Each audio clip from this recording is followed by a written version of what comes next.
বর্তমান প্রেক্ষাপট শব্দটা বেশ ব্যাপক। এক এক লাইনের এক এক ফিতনা। আল্লাহ রাসূলই ভবিষ্যৎবাণী করেছিলেন উম্মতের উপর একসময় এমন ভাবে ফিতনা আসবে অন্ধকার রাতের মধ্যে, ওই গভীর অন্ধকারগুলো যেভাবে একের সাথে এক লেগে থাকে, আল্লাহ রাসূল জানিয়েছেন ফিতনাগুলোর অবস্থা এমন হবে, এত গুরুতর ভাবে হবে। এক হাদিসে তো এটাও আছে, তাসবিহের রশি যদি ছিঁড়ে যায়, দানাগুলো যেমন একের পর এক একের পর এক একের পর এক গড়িয়ে পড়তেই থাকে, ফিতনার হালত হবে এমন, একের পর এক আসতেই থাকবে আসতেই থাকবে আসতেই থাকবে। কয়টা দমাবেন?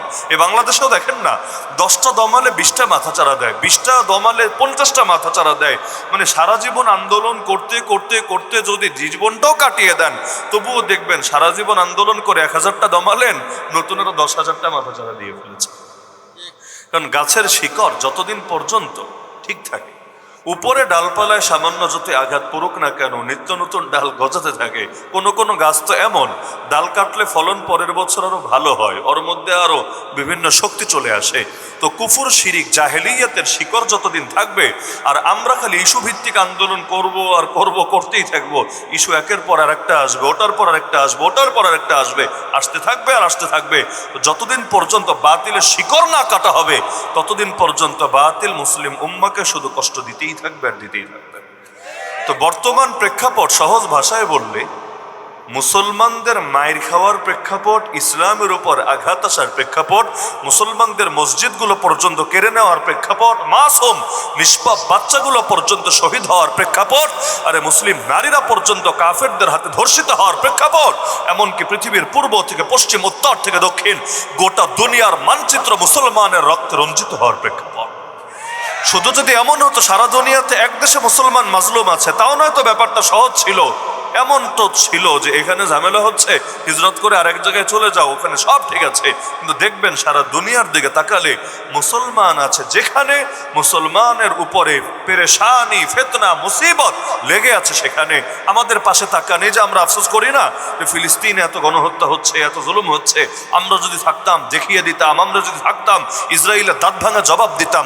অথচ জাতিগতভাবে ফিলিস্তিনিদের উপর যত জুলুম হয়েছে, রোহিঙ্গাদের উপর জুলুম কিন্তু তার চাইতে কম হয় নাই।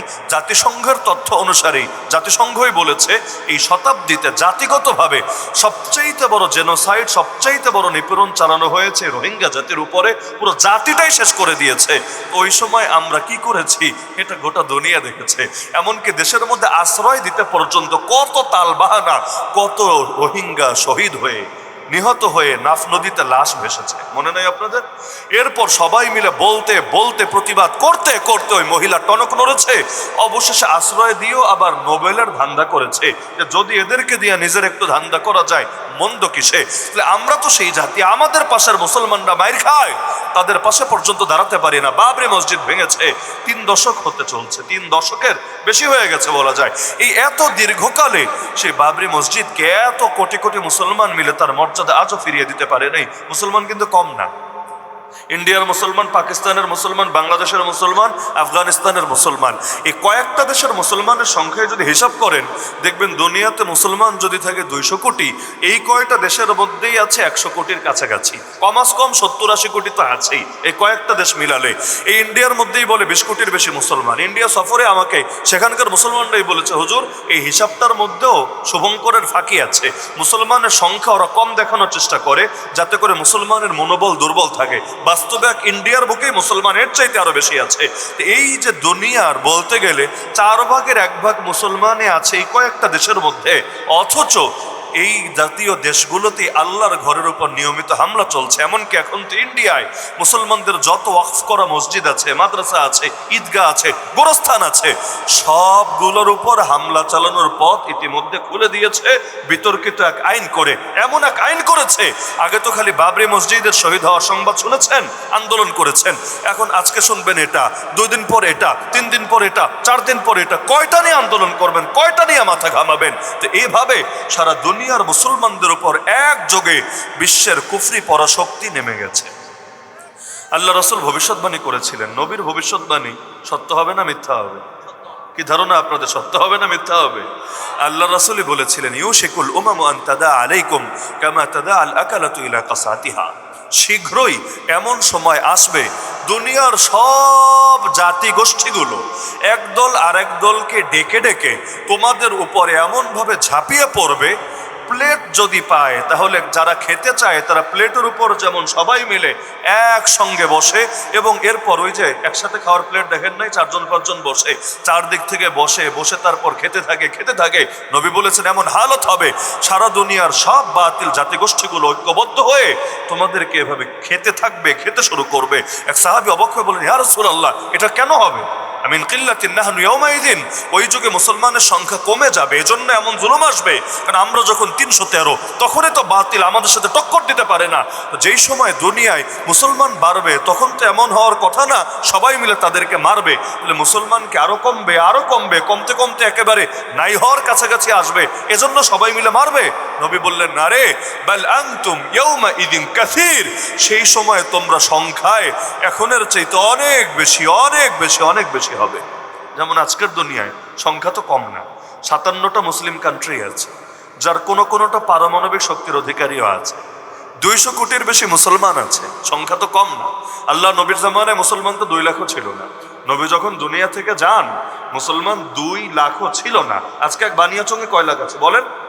এক বানিয়াচংয়ে কয় লাখ মুসলমান আছে বলেন? এক ঢাকা শহরেই 2 কোটি মানুষ থাকে। 2 কোটির মধ্যে, এক ঢাকার 2 কোটির মধ্যে অল্প কিছু বাদ দিলে বেশিরভাগই মুসলমান না?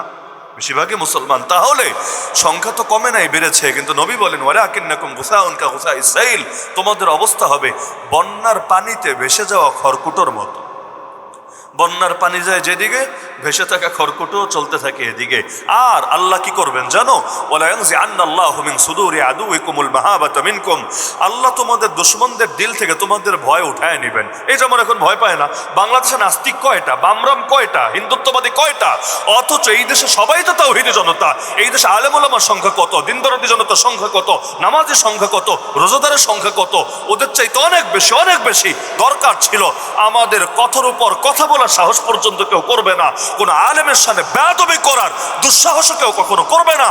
কিন্তু হচ্ছে কি, যতদিন যাচ্ছে নাস্তিকদের বামদের শক্তি কেমন জানি বাড়ছে, আর আলেম ওলামারে তো ধরে জেলে নিয়ে ভরে রাখলেও পুরো দেশ বসে বসে তামাশা দেখছে। তা আল্লাহ নবী বলেন, আল্লাহ তোমাদের দুশমনদের দিল থেকে তোমাদের ভয় উঠিয়ে দিবেন, আর তোমাদের দিলের মধ্যে একটা রোগ ঢেলে দিবেন। আল্লাহ নিজেই তোমাদের দিলের মধ্যে একটা রোগ ঢেলে দিবেন। সাহাবী বললেন, ইয়া রাসূলুল্লাহ, এটা আবার কোন রোগ? নবী রোগের নাম বলেছেন ওয়াহান। সাহাবী বললেন, ইয়া রাসূলুল্লাহ, ওয়াহান আবার কোন রোগ? এটা তো চিনি না। জ্বর চিনি, সর্দি কাশি চিনি, আরো বহুত কিছু চিনি, কিন্তু ওয়াহান আবার কি চিজ হয়, এটা তো আমরা চিনি না। আল্লাহ রাসূল বলেন, ওয়াহান হলো 2 জিনিসের নাম। 1 নম্বরে হুব্বুদ দুনিয়া, দুনিয়ার প্রেম, দুনিয়ার মহব্বত, দুনিয়ার আসক্তি, দুনিয়ার মোহ। আর 2 নম্বরে কারাহিয়াতুল মউত, মরতে ভয়, মরতে অপছন্দ, মরতে ভাল লাগে না, চিরকাল বাঁচবে সারা জীবনই এই দুনিয়ার মধ্যেই কাটিয়ে দিবে। অথচ মুসলমান ছিল এমন যারা শাহাদাতকে জীবনের চাইতে বেশি ভালোবাসত।